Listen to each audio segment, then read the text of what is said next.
Dios les bendiga, amada iglesia. ¿Cómo se encuentran en esta tarde ya? En Cristo. Amén, gloria a Dios. ¿Cómo se escucha? ¿Se escucha bien? Gloria a Dios. Vamos a hacer una oración, hermanas, hermanos, y todos los que nos acompañan, ¿verdad? Y también los que nos ven por redes sociales, hermanos. Tenemos por ahí en las redes sociales también hay participación, ¿verdad? Donde se está subiendo todos los estudios que se llevan a cabo en esta casa de oración. Amén. Amado Padre, te damos las gracias en esta mañana por la vida que nos prestas. Te damos las gracias porque nos das la oportunidad de seguirte experimentando en nuestra diario vivir, Señor. Te damos las gracias porque tú sigues llevando a cabo la obra en cada uno de nosotros, Señor, porque tú sigues formando a Cristo, Señor, en nuestro ser. Amado Padre, en el nombre de Jesucristo, permítenos llegar al pleno conocimiento de tu voluntad, Señor, a fin de que nosotros podamos andar como es digno de ti en nuestro caminar cristiano, en nuestra vida cristiana, en el nombre de Jesucristo. Amén. Gloria a Dios, hermanas, hermanos. Vamos al libro de Juan. Libro de Juan. Necesitamos poner atención, hermano, a lo que se va a hablar en esta hora, ¿verdad? Porque es algo importante, y pedirle a Dios que nos dé el discernimiento, que nos abra el entendimiento, ¿verdad? Para poder entender su voluntad, hermano. Amén. Yo te comentaba en otro estudio pasado que Dios tiene una voluntad, ¿verdad? Y esa voluntad se está llevando a cabo en todo el universo. Y el apóstol Pablo oraba para que la iglesia, ¿sí?, pudiera llegar al pleno conocimiento de la voluntad de Dios, ¿sí? Y eso es lo que tenemos que, como iglesia, hermano, es lo que tenemos que pedirle al Señor. Que nos permita llegar al pleno conocimiento de su voluntad, porque de esa manera vamos a poder andar como es digno de Él. Si nosotros no conocemos la voluntad de Dios, hermano, no vamos a poder andar como es digno del Señor, ¿sí? Porque vamos a tomar el cristianismo como una religión, o nos vamos a convertir en personas religiosas. Amén. Entonces, la voluntad de Dios por una parte, pero también la estrategia de Satanás. Porque Satanás, hermano, no quiere, y todo el tiempo él ha sido obstáculo para el creyente, para que no conozca la voluntad de Dios. Porque no le conviene. Amén. Entonces dice Juan capítulo 10, versículo 10. Juan 10:10 dice que el ladrón no viene sino para hurtar y matar y destruir. Y luego dice Jesús: yo he venido para que tengan vida y para que la tengan en abundancia. Amén. Entonces te das cuenta que el propósito de Satanás es uno, y es opuesto al propósito, a la voluntad de Dios. Por un lado, Satanás viene a matar, a hurtar, porque él toma el papel de Dios. Y cuando la Escritura dice que él se viste como ángel de luz, está hurtando, está usurpando un lugar que solamente le corresponde a Dios. Entonces, dice: el ladrón viene para hurtar y matar y destruir. Son las tres funciones que Satanás tiene en la vida de una persona. Ese es el trabajo de Satanás. Amén. Pero Dios dice que Él viene, Jesús viene para que tengamos vida algo totalmente opuesto a la voluntad, al propósito de Satanás, para que tengamos vida y para que la tengamos en abundancia. Amén. Cuando Juan dice tener vida, cuando Jesús, dice yo he venido para que tengan vida, ¿sí? Se refiere a que Cristo, en quien se encuentra el gen divino, en quien Dios depositó su genética divina, ¿sí? Tener vida se refiere a que Cristo, en quien se encuentra el gen divino, o es decir, la vida de Dios, sea formado en nosotros. En otras palabras, Jesús dice, yo he venido para formarme en ustedes. Yo he venido para formar la vida divina de Dios en ustedes. Porque en Él se encuentra la vida, ¿estamos de acuerdo?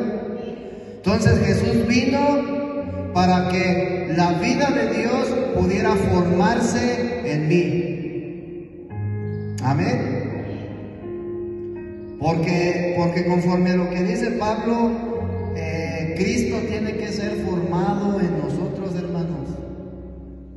Ese es el propósito de venir a Cristo, que Él se forme en mí. Amén. Entonces, cuando dice Jesús, y para que tengan vida en abundancia, significa alcanzar la plena madurez en mi vida espiritual. Significa alcanzar la estatura de aquel varón perfecto, quien es Cristo Jesús. Porque ese es el anhelo de Dios, que alcancemos la estatura del varón perfecto, como cuerpo de Cristo, como iglesia. Amén. Dice Efesios capítulo 4, versículo 13. Efesios 4:13 dice, hasta que todos lleguemos a la unidad de la fe. Fíjate que se está refiriendo al cuerpo de Cristo, hasta que todos, dice, hasta que todo el cuerpo llegue a la unidad de la fe.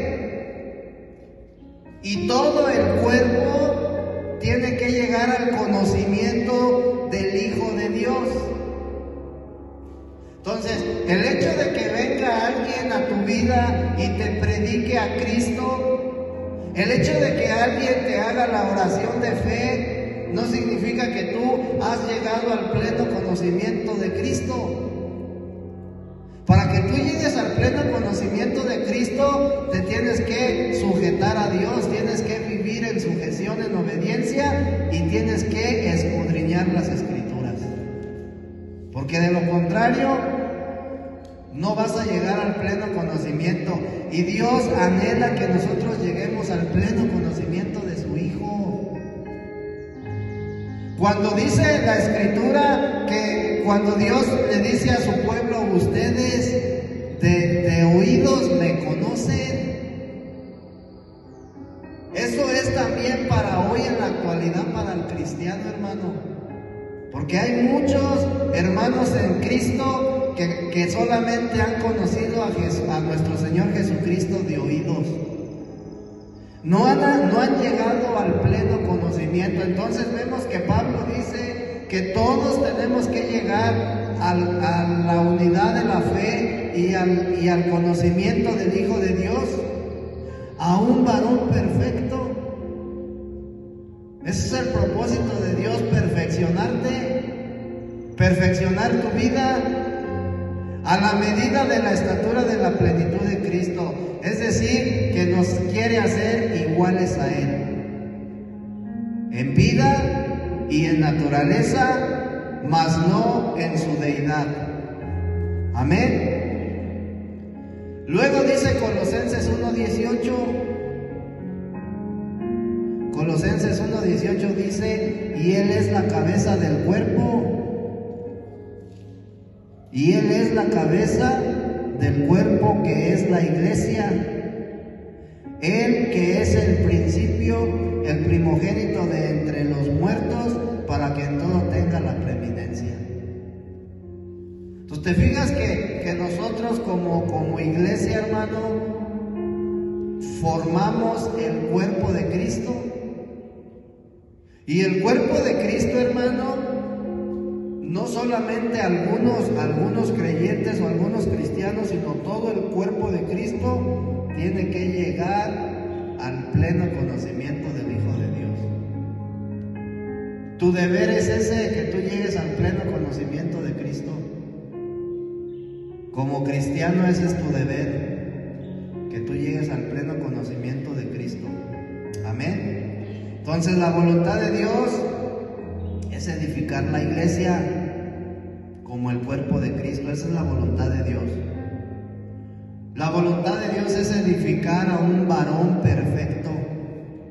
Dice que Él es la cabeza y nosotros como iglesia somos el cuerpo. ¿Sí? Entonces, como cabeza, como iglesia, ¿sí? Cristo, su cuerpo, tiene que ser el varón perfecto. Cuando la Escritura habla de un varón perfecto, no se refiere a una sola persona, sino a toda la iglesia. La iglesia representa al guerrero corporativo, la iglesia representa a la novia. Ahí en Efesios en los 6 capítulos del libro de Efesios te muestra a la iglesia de diferentes maneras, como el novio, como la novia, como el guerrero corporativo, como el cuerpo de Cristo, como el nuevo hombre, ¿sí? Te lo muestra de todas esas maneras. Entonces, como cuerpo de Cristo, como la iglesia como cuerpo de Cristo, tiene que llegar a ser ese varón perfecto. Y para eso el Señor, día a día, hermano, nos está perfeccionando. Ese es el trabajo, hermano, que está llevando a cabo el Espíritu Santo en nuestras vidas, perfeccionarnos, hasta que lleguemos a la plena madurez en vida. Amén. Romanos capítulo 12, versículo 4 y 5, nos habla el apóstol Pablo y dice: porque de la manera que en un cuerpo tenemos muchos miembros, pero no todos los miembros tienen la misma función. Amén. Así nosotros, siendo muchos, somos un cuerpo en Cristo y todos miembros los unos de los otros. Amén. Estamos hablando de la voluntad de Dios, hermano. ¿Cuál es la voluntad de Dios? Formar la iglesia, formar el cuerpo, ¿sí? Edificar el cuerpo de Cristo. Porque es lo que necesita Cristo. Cristo necesita su cuerpo. Amén. Entonces la voluntad de Dios consiste en obtener un cuerpo. ¿Para qué? ¿Para qué Dios quiere obtener un cuerpo? Porque Él necesita a alguien que lo exprese en la tierra. Dios necesita formar un cuerpo, ¿sí? Cristo como la cabeza, los creyentes como el cuerpo, para que lo expresen. Ese es el anhelo de Dios. Pero también para que Cristo sea la plenitud, la preeminencia de todo creyente. Y eso es algo que hace falta en la iglesia, hermanos. Muchas de las veces para mí están primeramente otras cosas: mi trabajo, la casa. En la Biblia tienes una escritura donde habla de Marta y de María. ¿Sí? ¿Cómo era Marta? Afanada, ¿verdad?, por los quehaceres, dice, de la casa. Y la hermana, hermano, fíjate, Marta invita a Jesús a pasar a su casa. Y en lugar de que ella, como aquella persona que lo invita, lo atienda, se va a hacer los quehaceres y lo deja ahí con la hermana, que no tenía ni qué ver. Entonces, le dice el Señor: Marta, afanada transformada estás con los quehaceres de tu casa. El día de hoy así se vive, hermano, el cristianismo. Pensamos que por el hecho de que venimos los domingos a un servicio, de que leemos la Biblia, de que oramos, de que oímos alabanzas, ya tenemos a Cristo en primer lugar en nuestra vida. ¿Sí? Y tener a Cristo en primer lugar en tu vida, hermano, significa que tú todos los días renuncies a ti mismo. Que tú todos los días renuncies a tus deseos. Que todos los días renuncies a tu mal carácter, a tu mal genio, a tu depresión, a tu insomnio. Que tú renuncies todos los días a ti mismo. Quien quiera venir, dijo el Señor Jesús, en pos de mí, niéguese. Niéguese a sí mismo. Y toda la Escritura habla de la negación. Si tú te das cuenta, el pueblo de Israel se tenía que negar a él mismo. Ellos no se negaron. Ya habían dejado de ser esclavos, pero ellos no se negaron. Entonces, el propósito de Dios, hermano, es que Cristo sea la plenitud de nosotros. Que la iglesia, que nosotros como cuerpo de Cristo, seamos su expresión. Amén. Entonces, todo creyente, toda persona que ha creído en el Señor Jesús y que ha venido a los pies de Cristo, debe de vivir la vida del cuerpo. Porque somos el cuerpo de Cristo, entonces tenemos que vivir la vida del cuerpo de Cristo. ¿Cómo se vive esta vida, hermano? ¿Cómo se vive esta vida? Precisamente negándome. Todos los días me tengo que negar. Todos los días. Entonces, vivir la vida del cuerpo nos permite comprobar cuál es la voluntad de Dios. Si yo verdaderamente quiero saber, y no solamente saber, sino comprobar verdaderamente si es cierto o no, si yo quiero comprobar cuál es la voluntad de Dios, tengo que vivir la vida del cuerpo. Tengo que vivir la vida apropiada de iglesia. Una vida apropiada, hermano. Pablo por eso dice ahí en Romanos capítulo 12, versículo 2, que no te conformes a este siglo. No te conformes a trabajar secularmente nada más.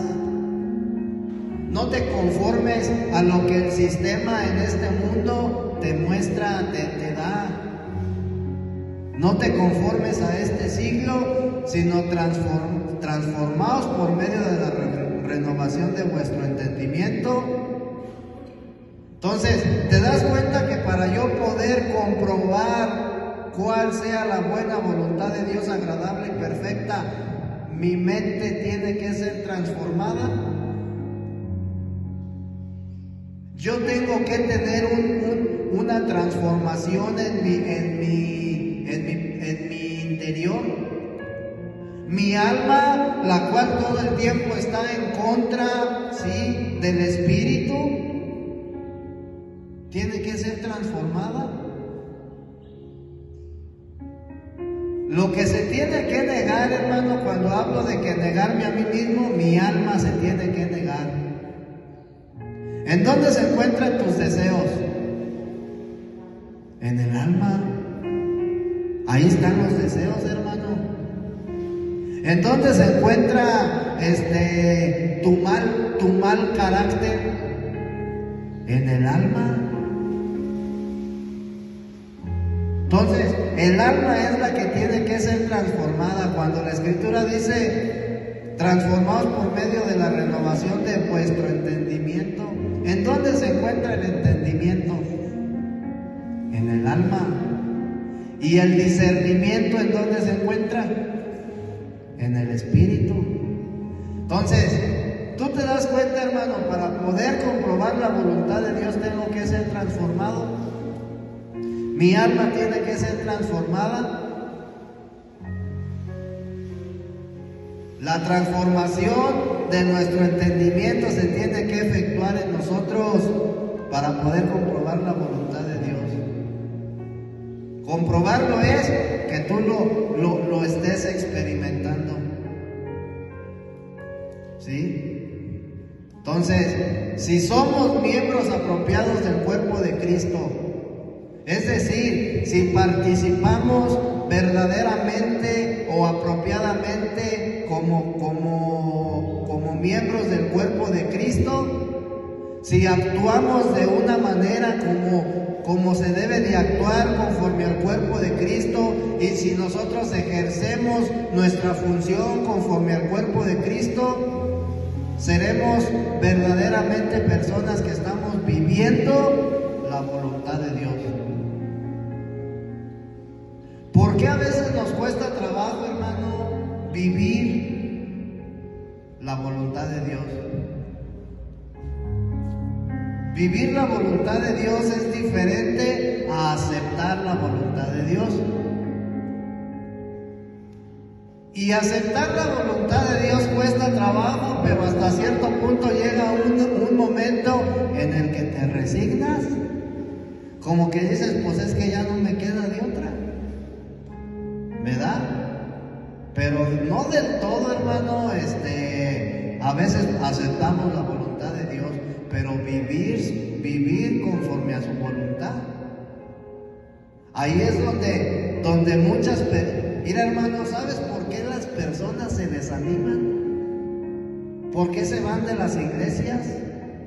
¿Por qué hay personas que conocen del Señor y después regresan a su vida pasada? Porque ellos no quieren vivir conforme a la voluntad de Dios. Porque llega un momento en el que te das cuenta de que ya no puedo tomar. Bueno, sí puedes, pero no debes.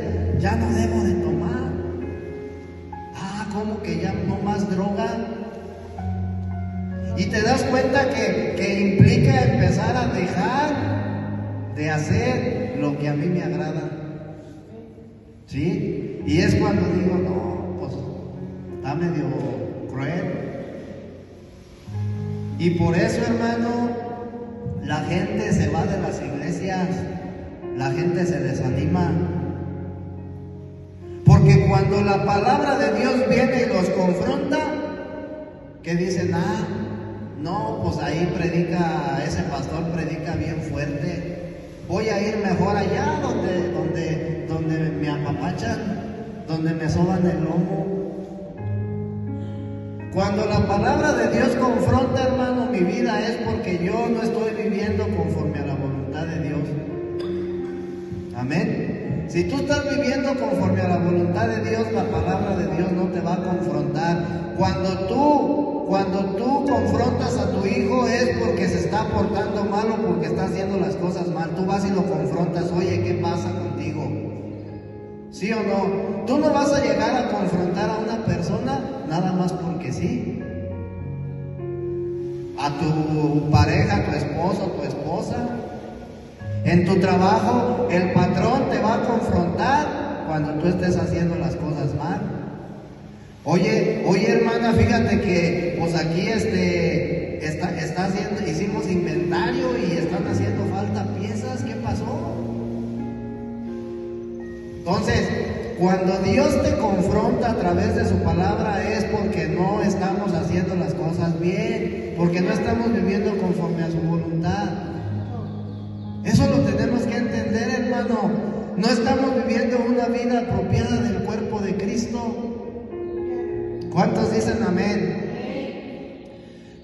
Para poder vivir la vida del cuerpo de Cristo se necesitan dos cosas. ¿Quieres saber cuáles son?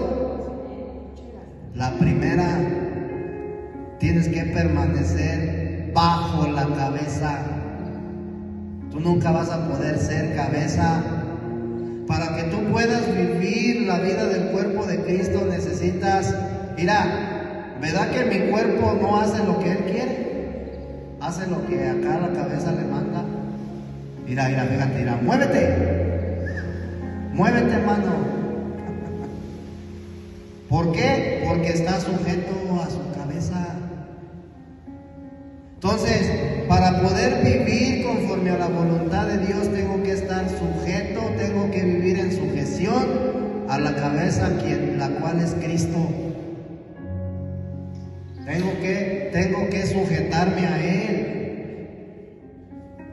Amén. Pero también tengo que tomar la cabeza como nuestra vida. Tengo que tomar la cabeza como mi vida. Tengo que tomar la cabeza como mi objetivo principal. Tengo que tomar a Cristo como mi preeminencia. Amén. Tengo que tomar a Cristo como el centro de mi vida. Si no hago esas cosas, hermano, yo no voy a poder vivir conforme a la voluntad de Dios. Dice Colosenses capítulo 2, versículo 19. Y no haciéndose de la cabeza, en virtud de quien todo el cuerpo, nutriéndose y uniéndose por las coyunturas y ligamentos, crece con el crecimiento que da Dios. Pero si yo no estoy sujeto a la cabeza, yo no voy a poder tener un crecimiento en mi vida espiritual. Si la iglesia, si todos los creyentes en el mundo entero no viven sujetos a Dios, no va a poder el cuerpo de Cristo no se va a poder desarrollar. Cristo anhela un cuerpo desarrollado. Imagínate una cabezota enorme, hermano, porque Cristo es enorme. Una cabezota grande y un cuerpecillo y todo, todo chiquitillo. ¿Sí te acuerdas de una caricatura de Johnny Bravo? Cómo tenía acá arriba un cuerpezote y las piernas bien flaquillas. ¿Verdad que no? No se ve bien. Entonces, el cuerpo de Cristo tiene que crecer de acuerdo o de acorde a la cabeza. Tenemos que alcanzar la madurez de la cabeza. Amén. Entonces, Pablo, hermano, aquí en Colosenses 2:19 nos explica que el crecimiento del cuerpo de Cristo lo da Dios a través de su vida, a través de su naturaleza divina. Amén. Esta vida y esta naturaleza está en Cristo. ¿De qué depende el crecimiento del cuerpo de Cristo? Depende de una cosa, hermano. Cuando la Escritura dice hasta que Cristo sea formado en nosotros, ¿sí? Pablo dice que Cristo tiene que ser formado en nosotros. A eso se refiere con que el cuerpo de Cristo se tiene que desarrollar. A eso se refiere con que tú en tu vida espiritual te tienes que desarrollar. Efesios 4:16 dice Pablo, de quien todo el cuerpo bien concertado y unido entre sí por todas las coyunturas se ayudan mutuamente según la actividad propia de cada miembro, recibe su crecimiento para ir edificándose en amor. Entonces, esa es la voluntad de Dios, edificar su cuerpo. Que nosotros como creyentes nos desarrollemos, que lleguemos a alcanzar el pleno conocimiento de Cristo, que lleguemos al pleno conocimiento de la voluntad de Dios. Pero por otro lado, hermano, Satanás ha puesto estrategias. ¿Sí? Satanás ha elaborado un plan para que el hombre de Dios, para que los creyentes, para que los cristianos no lleguen al pleno conocimiento de la voluntad de Dios, para que los cristianos no se puedan desarrollar en su vida espiritual. Dice que Él ha venido a hurtar, a matar y a destruir. Amén. ¿Cuántos dicen gloria a Dios? Entonces, Satanás, hermano, el enemigo de Dios, todo el tiempo desde el huerto del Edén ha trabajado, ¿sí?, para hacer que el hombre no alcance, hermano, una madurez en su vida espiritual. Ha trabajado para que el hombre no llegue al pleno conocimiento de la voluntad de Dios y del propósito de Dios. Mira, hermano, antes de que yo viniera a la revelación divina, yo creía que el único propósito de Dios era que yo fuera salvo, nada más. Y pensaba que solamente bastaba con creer en Dios. El día de hoy, como yo, hay muchos cristianos que solamente piensan que es la salvación y punto. ¿Sí? ¿Por qué, hermano? Porque Satanás ha puesto un velo.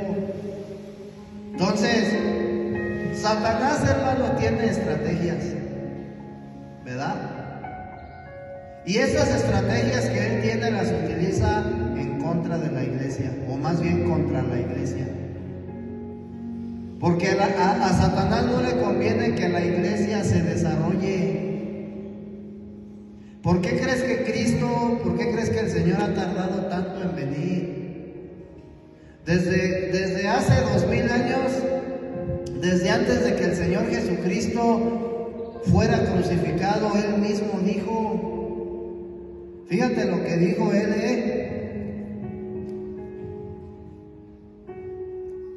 dijo el Señor, le dice el Señor Jesús a los discípulos.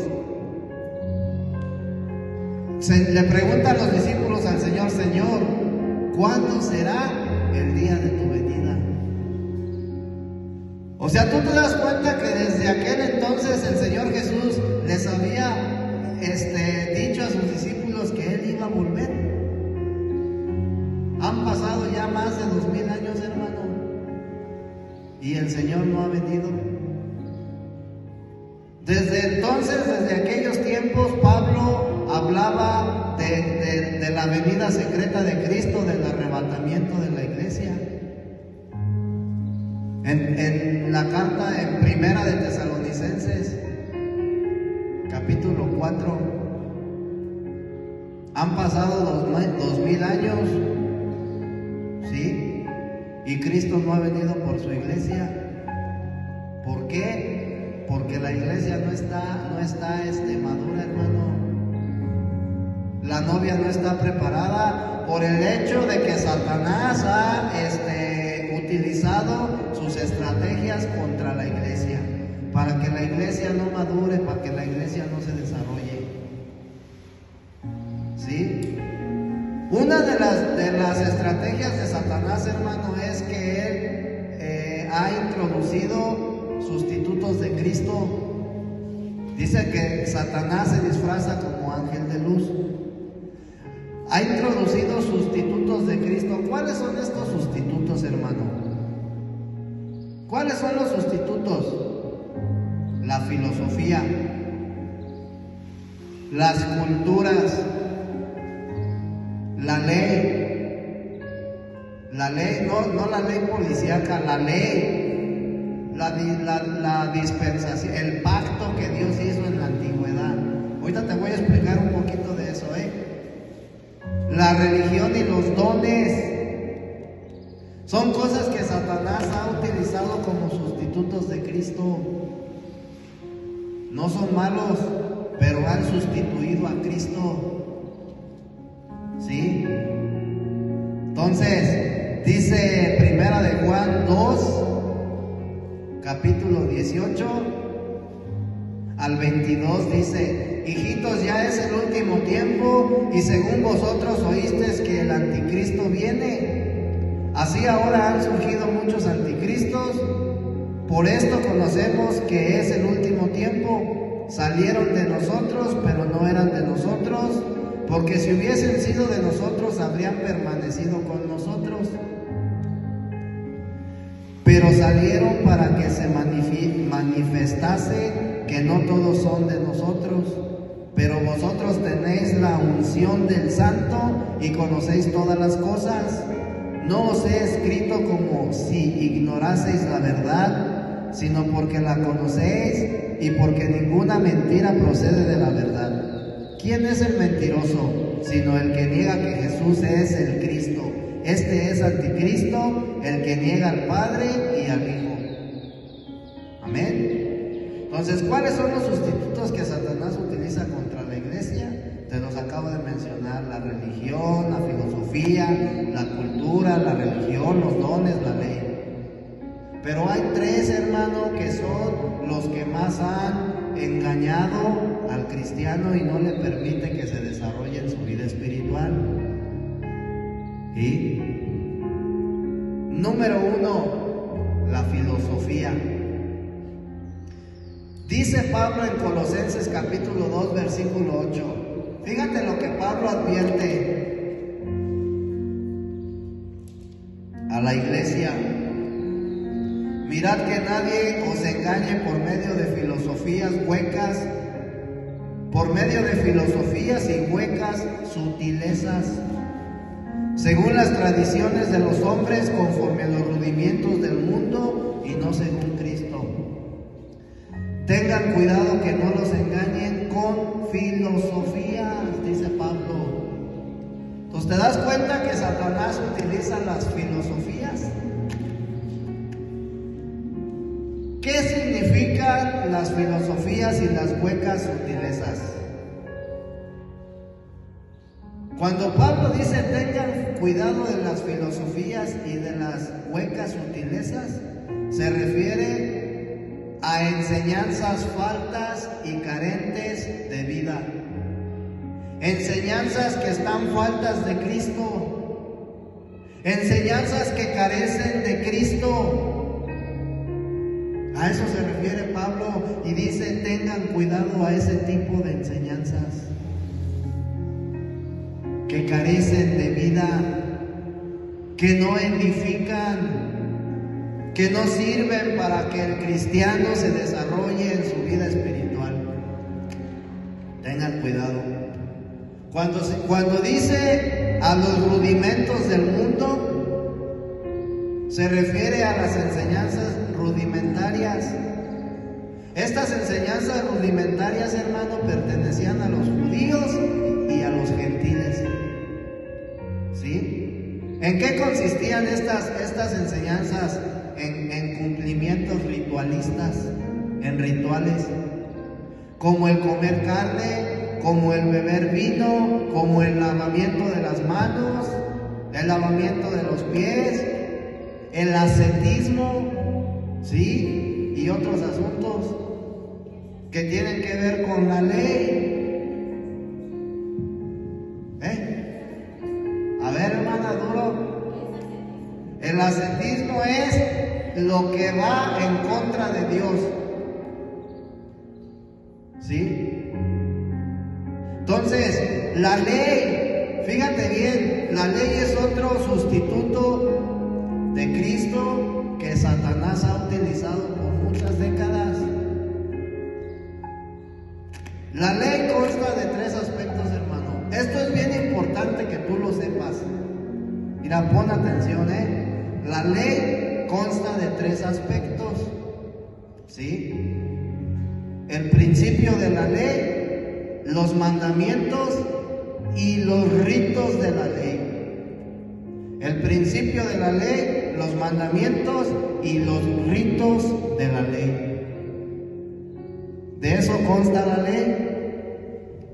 Amén. Entonces, dice el libro de Hebreos capítulo 8, versículo 6. Hebreos 8, 6.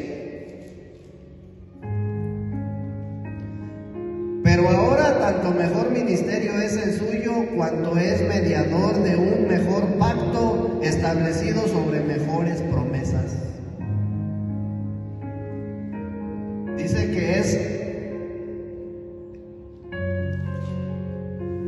que mejor ministerio es el suyo, ministerio de Cristo es mejor que la ley. En otras palabras, para que me entiendas, es lo que Pablo está dando a entender. El ministerio de Cristo es mejor que la ley, porque está establecido sobre mejores promesas. Si en la ley había infinidad de promesas, en Cristo aún hay mejores promesas. Entonces la ley, hermano, ha sido un problema para el crecimiento espiritual del creyente. ¿Por qué? Porque por muchos siglos los cristianos no han entendido, ¿sí?, la ley. No la han entendido y ha ocasionado un problema para que ellos puedan desarrollarse espiritualmente, ¿sí? Entonces, ¿por qué? ¿Por qué ha sido un problema? Mira, la Biblia se divide en dos secciones, ¿sí? El Antiguo Testamento y el Nuevo Testamento. Amén. El Antiguo Testamento, hermano, es el antiguo pacto, porque la palabra testamento significa pacto en griego, o significa alianza. Esto es lo que significa la palabra testamento. Entonces, el Antiguo Testamento, en otras palabras, es el antiguo pacto o la antigua alianza que Dios hizo con su pueblo.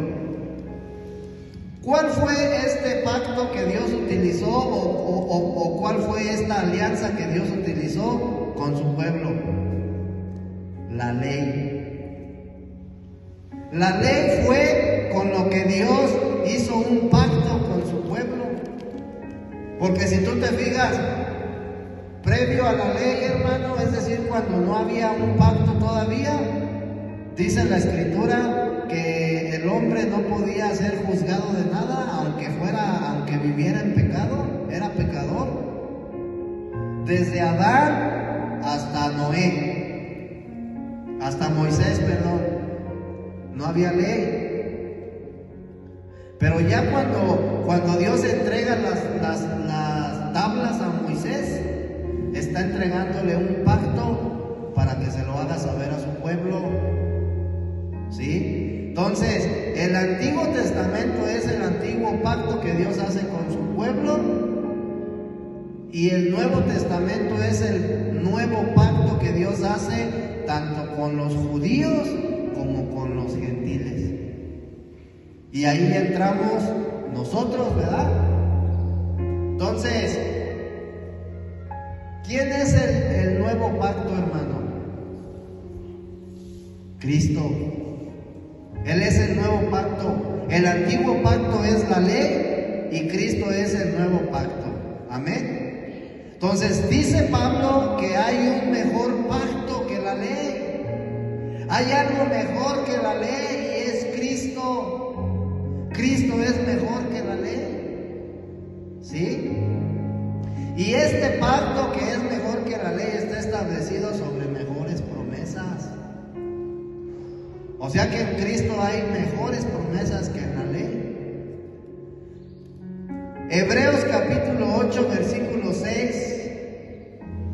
Hebreos 8, 6 dice: pero ahora tanto mejor ministerio es el suyo, cuanto es mediador de un mejor pacto, establecido sobre mejores promesas. Entonces, ¿te das cuenta que Cristo es mejor que la ley? Y en Él hay mejores promesas. Entonces, te voy a leer dos pasajes bíblicos: Hebreos capítulo 9, 23 y Hebreos capítulo 10, versículos 5 al 10. Es importante que entiendamos estas dos escrituras, hermano. ¿Sí? Es muy importante. Pon atención y ahí en tu Biblia sigue la lectura. Dice: fue pues necesario. Hebreos 9:23, vamos a leer primero. Dice: fue pues necesario que las figuras. Acuérdate que el antiguo pacto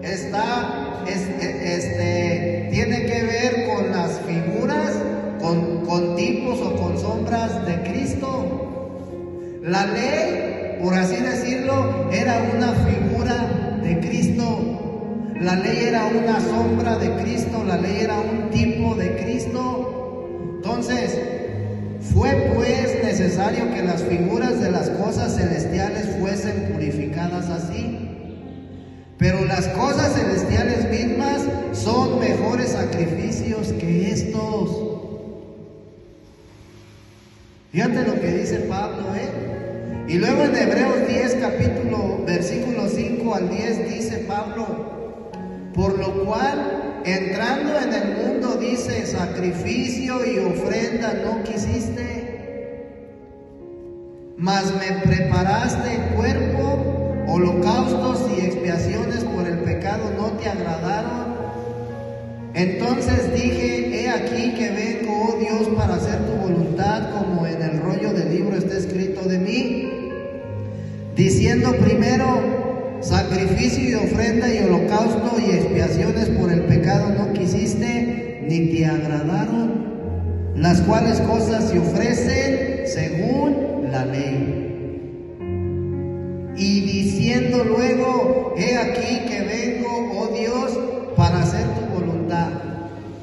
Esto lo dijo el Señor Jesús, Quitad lo primero para establecer esto último. Y cuando dice quita lo primero, es decir, anula la ley. Anúlala para que pueda establecerse el nuevo pacto, para que pueda ser establecido Cristo como la gracia, como el nuevo pacto. Pero cuando estamos hablando de anular la ley, hermano, acuérdate que la ley consta de tres cosas: el principio de la ley, ¿sí? ¿Qué más dijimos? Los ritos y los mandamientos. Entonces, cuando dice la Escritura anula, quita lo primero, se refiere a que los ritos de la ley, ¿sí?, y el principio de la ley fueron anulados, pero los mandamientos no. Esos siguen y seguirán por la eternidad.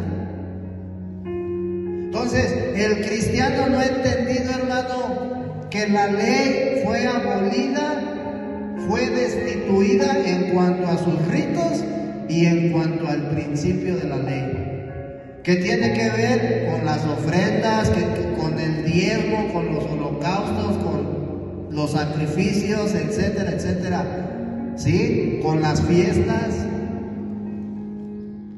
Entonces, versículo 10: en esa voluntad somos santificados mediante la ofrenda del cuerpo de Jesucristo, hecha una vez y para siempre. Entonces tú te das cuenta que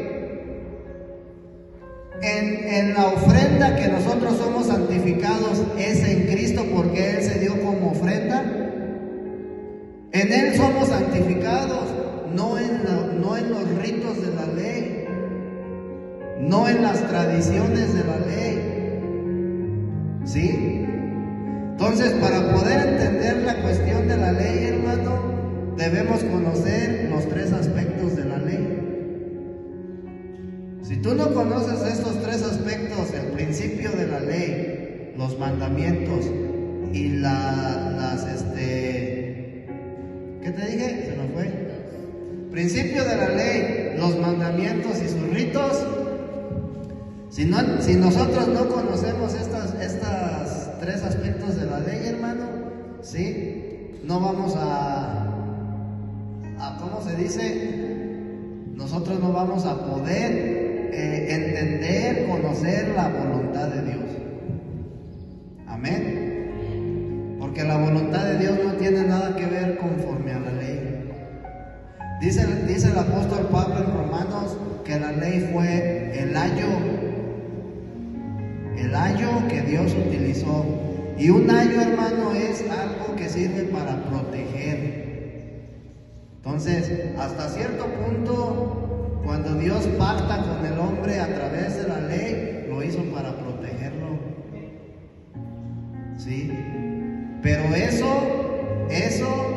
Dice mismo Pablo ahí en Romanos que la ley tendría vigencia hasta que Cristo viniera. Una vez que Cristo viene, la ley queda destituida, pero no los mandamientos, ¿sí? Sino las tradiciones, las fiestas judías, los ritos. Amén. Entonces, hoy en la actualidad, hermanos, si tú te das cuenta, Dios no trata a su iglesia conforme a la ley. Dios la trata conforme a la gracia, hermano. ¿Sí? La dispensación que hay en la actualidad es la dispensación de la gracia, no la de la ley. ¿Sí? Entonces, bajo la dispensación de la gracia, Dios nos trata conforme a la fe, no conforme a la ley. ¿Por qué fuimos salvos, hermano? Por el hecho de tener fe, por el hecho de creer. Y eso tú ya lo ves desde Abraham, desde Génesis. Abraham, dice la Escritura que él fue el padre de la fe. Él tuvo fe y Dios le dio las promesas, ¿verdad? Entonces dice Gálatas capítulo 3, versículo 1 al 3. Los Gálatas, hermano, habían conocido de Cristo, habían creído en Cristo, habían tenido fe. Pero hubo algo, hermano, que los hizo regresar a la ley, a sus prácticas. Y fíjate lo que les dice Pablo: oh Gálatas insensatos, ¿quién os fascinó? ¿Quién les lavó el coco? ¿Quién les lavó el cerebro? Dice Pablo, para no obedecer la verdad. A vosotros, ante cuyos ojos Jesucristo fue ya presentado claramente entre vosotros como crucificado. Esto solo quiero saber de vosotros. O sea, como diciendo, solo quiero que ustedes me digan, ¿recibieron el Espíritu por las obras de la ley o por el oír con fe? Entonces, ¿te das cuenta que Dios no nos trata conforme a la ley? ¿Por qué? Porque ya fue destituida. Terminó. En el momento en que tú vienes a Cristo, la ley termina y eres introducido a la gracia. Antes de venir a Cristo, tú permaneces en la ley. ¿Sí? Cuando vienes a Cristo, la ley termina y eres introducido a la gracia. Entonces dice en el versículo 2, esto solo quiero saber de vosotros, ¿recibisteis el Espíritu por las obras de la ley o por el oír con fe? ¿Tan necios sois? Habiendo comenzado por el Espíritu, ahora vais a acabar por la carne. En el cristianismo hay una denominación que se hace llamar, ¿cómo les llaman? Los que son los sabatistas, ¿verdad? Los mesiánicos, que viven conforme a las enseñanzas de la ley, ¿sí? Entonces, hay un hecho, hermano, mira, el hecho de que nosotros seamos justificados y salvos, que seamos aceptados por Dios, se basa en el principio de la fe y no en el principio de la ley. ¿Por qué te aceptó Dios a ti? Porque tú tuviste fe en Él. Por eso Dios te acepta. ¿Por qué Dios te justificó? Porque tú tuviste fe. No fue porque tú cumplas la ley. Entonces, ¿por qué no podemos seguir viviendo conforme a la ley nuestra vida espiritual? Porque es imposible cumplirla. ¿Sí? Entonces, si nosotros tenemos fe en Cristo, hermano, somos justificados, somos aceptados y somos salvos por Él, y ya no por la ley. Aquí en nosotros entonces estamos viendo el significado de decir que el principio de la ley y sus ritos quedaron anulados, quedaron abolidos en Cristo, bajo la dispensación de la gracia. Amén. Entonces, fíjate bien, hermano. Satanás es astuto y utiliza hoy en día, ¿sí?, la enseñanza de la ley dentro de las iglesias, de algunas. ¿Con qué finalidad lo hace? Para que el creyente, hermano, no se desarrolle, para que el creyente siga siendo un niño espiritual. Y así como la ley utiliza también los dones, hermano, los dones que Dios nos ha dado, que son buenos, pero se han convertido en un sustituto de Cristo. Dice Primera de Corintios capítulo 1, 22 y 23. Porque los judíos piden señales y los griegos buscan sabiduría. Pero nosotros predicamos a Cristo, dice Pablo. Ni buscamos señales, ni pedimos sabiduría. ¿Sí? Nosotros predicamos a Cristo crucificado, para los judíos ciertamente tropezadero, y para los gentiles locura. Amén. Y luego ahí también en Primera de Corintios, en el capítulo 12, versículo 27 al 31, vuelve a decir el apóstol Pablo: vosotros pues sois el cuerpo de Cristo y miembros cada uno en particular, y aún nos puso Dios en la iglesia primeramente, y fíjate el orden que da, conforme a los dones: apóstoles, luego profetas, lo tercero maestros, luego los que hacen milagros, después los que sanan, los que ayudan, los que administran, los que tienen don de lenguas. ¿Son todos apóstoles?, dice Pablo en forma de pregunta. ¿Son todos profetas? ¿Todos maestros? ¿Hacen todos milagros? ¿Tienen todos dones de sanidad? ¿Hablan todos en lenguas? ¿Interpretan todos? ¿Verdad que no? Y luego fíjate lo que les dice: procurad pues los mejores dones, mas yo os muestro un camino aún más excelente que todo lo mencionado. Si tú te vas a basar en los dones, procura los mejores, dice Pablo. ¿Cuáles son los mejores dones? Apóstoles, profetas y maestros. Si tú te quieres dirigir en tu vida cristiana conforme a los dones, ¿sí?, procura el don de apóstol, procura el don de profeta y el don de maestro, que tienen que ver con la administración de la palabra de Dios. No te fijes en los dones de lenguas, en los que andan sanando, en los que andan haciendo milagros. Eso no importa. Es lo que dice Pablo, eso no importa. Y en la actualidad el cristiano piensa que porque él habla en lenguas, hermano, ya tiene un grado de espiritualidad bien elevado. Cuando dice Pablo, eso no importa.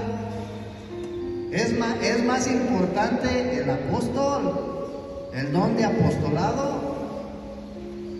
¿Cuál es el don de un apostolado? Pues el que va de lugar en lugar abriendo iglesias, encargándose de ellas, estando al tanto de ellas. El profeta, ¿cuál es el profeta? El que ministra la palabra de Dios, el que habla de parte de Dios, el que habla a Cristo, el que predica a Cristo. El maestro, pues el que enseña. Amén. Entonces, el principio del anticristo consiste primeramente en negar algún aspecto de lo que Cristo es, y luego en reemplazar a Cristo con otra cosa. Los dones, las sanidades, los milagros han reemplazado a Cristo, hermano. La gente viene a, ¿cómo se le llama cuando uno anda ahí de chismoso? Mira, voy a ver porque ya está el accidentado. ¿Morbo? La gente viene, hermano, por curiosidad, por un milagro. ¿Sí?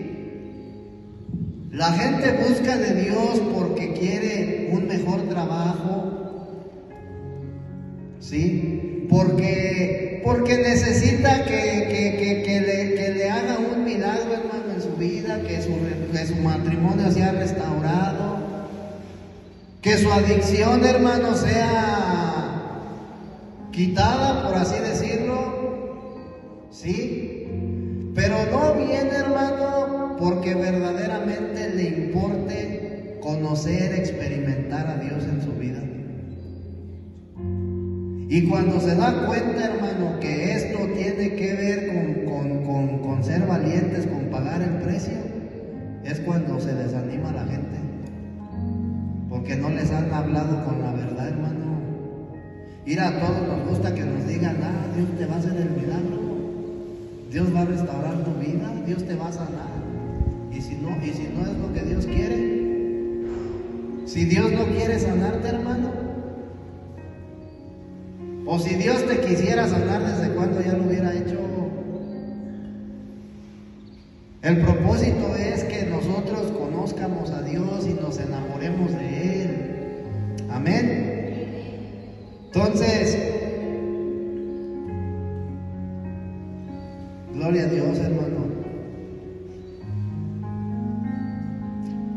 Primera de Corintios capítulo 1, 10 al 13. Primera de Corintios 1, 10 al 13. Otra cosa que tienen que ver, hermano, con los sustitutos de Cristo, pues son las denominaciones, las cuales han causado división. Y Pablo trata este problema, hermano, ahí con los corintios, en el capítulo 1, versículo 10. Os ruego pues, hermanos, por el nombre de nuestro Señor Jesucristo, que habléis todos una misma cosa y que no haya entre vosotros divisiones, sino que estéis perfectamente unidos en una misma mente y en un mismo parecer, porque he sido informado acerca de vosotros, hermanos míos, por los de Cloé, que hay entre vosotros contiendas. Quiero decir que cada uno de vosotros dice, yo soy de Pablo, y yo de Apolos, y yo de Cefas, y yo de Cristo. Y luego en forma de pregunta dice Pablo, ¿acaso está dividido Cristo? ¿Fue crucificado Pablo por vosotros o fuisteis bautizados en el nombre de Pablo?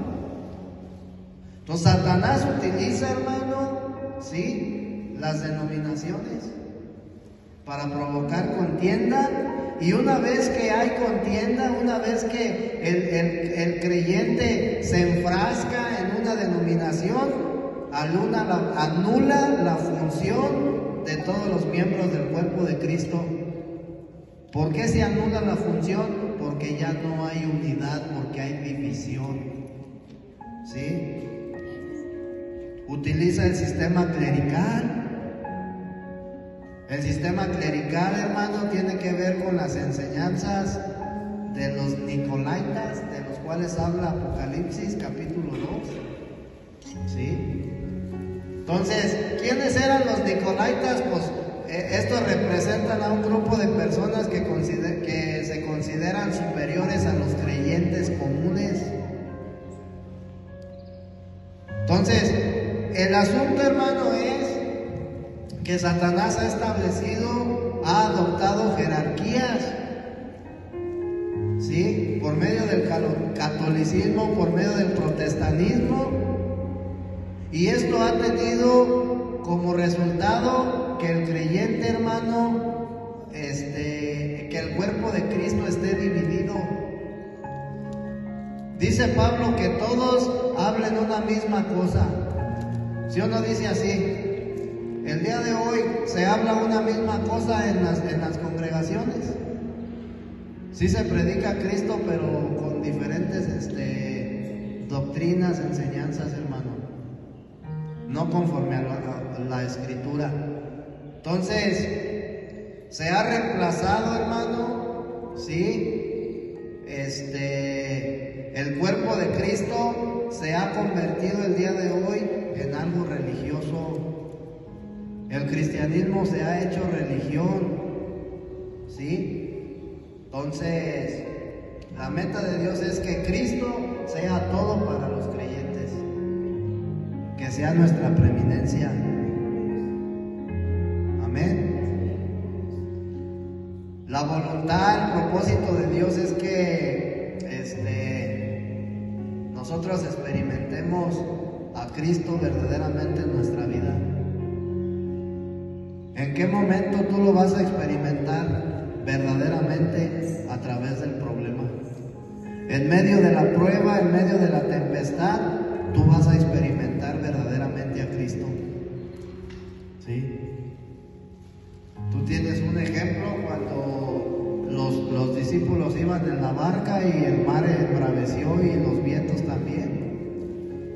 Y en medio de esa tormenta ellos experimentaron a Cristo. Él iba con ellos, Él estaba con ellos. Entonces, el asunto es, hermano, que nosotros tenemos que llegar al pleno conocimiento de la voluntad de Dios para no ser engañados por falsas doctrinas. ¿Tú cómo vas a predicar a Cristo? ¿Cómo vas a dar un buen testimonio de Él? Conociendo su voluntad. ¿Sí estamos entendiendo? Hay algo, hermano, hay algo que el cristiano, un error bien fuerte, bien grave que comete.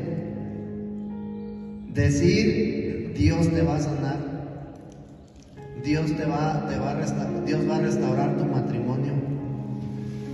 ¿Sí? Yo no dudo que Dios no lo haga, sí lo hace, pero el problema es, hermano, que si tú le dices esas palabras a una persona que va apenas, ¿cómo se dice? Experimentando el evangelio, y si tú vienes y le dices, mira, Dios va a restaurar tu matrimonio, y esta persona, hermano, por su inmadurez, no ve una respuesta pronto porque es inmaduro y porque cuando somos inmaduros, hermano, en las cosas de Dios queremos que las cosas se hagan luego. ¿Qué es lo que va a pasar? Se va a desanimar. Y entonces ahí va a haber algo, hermano, que tú le dijiste a esta persona y hizo que esa persona se apartara. Porque para que Dios restaure tiene que haber un proceso. Y los procesos de Dios, unos son largos, otros son bien largos y otros son cortos. Entonces, se trata, hermano, de que nosotros compartamos, o sea, tengamos el conocimiento de la voluntad de Dios para que tú le prediques eso a las personas. ¿Cuál es la voluntad de Dios? Y entonces nos vamos a beneficiar porque vamos a vivir conforme es digno de Dios. Ese es el resultado de conocer la voluntad de Dios. Tú vas a vivir como es digno del Señor. Y eso es lo que Dios busca de nosotros, hermano. Que vivamos como es digno, que no seamos religiosos, que no caigamos en la religiosidad.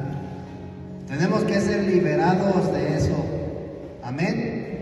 Entonces, vamos a ponernos de pie para terminar. Para dar gracias al Señor, ¿verdad? Por esta palabra.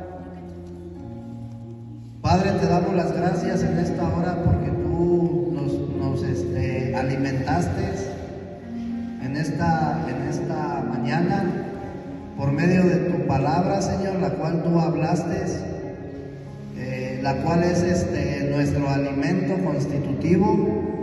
Te damos las gracias, Señor, y te pedimos que sigas obrando en nuestra vida, Señor, que nos sigas dando ese crecimiento, bendito Dios Todopoderoso, que nosotros necesitamos para poder entender tu voluntad, para poder discernirla, Señor.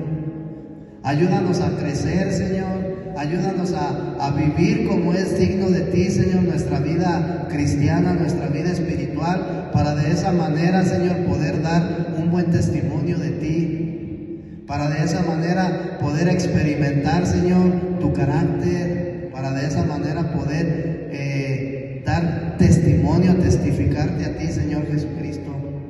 En esta hora, Señor, te pedimos por toda la iglesia, Señor, por todo el cuerpo de Cristo, amado Dios Todopoderoso, te pedimos por tu cuerpo, para que tú, Padre eterno, tengas misericordia, Señor, de todos los creyentes, de los hermanos, que tú les quites esa venda, Señor, de los ojos, que tú los despojes, Señor, de toda religiosidad, de toda práctica, Señor, de todo rito, que el día de hoy, Señor, no tiene nada que ver con Cristo, Señor. Y permítalo, Señor, que ellos vengan a la verdadera experiencia, al verdadero conocimiento pleno de ti, Señor Jesús. En esta hora te damos la gloria a ti, te damos la honra, porque solamente tú lo mereces, en el nombre de Jesucristo. Amén.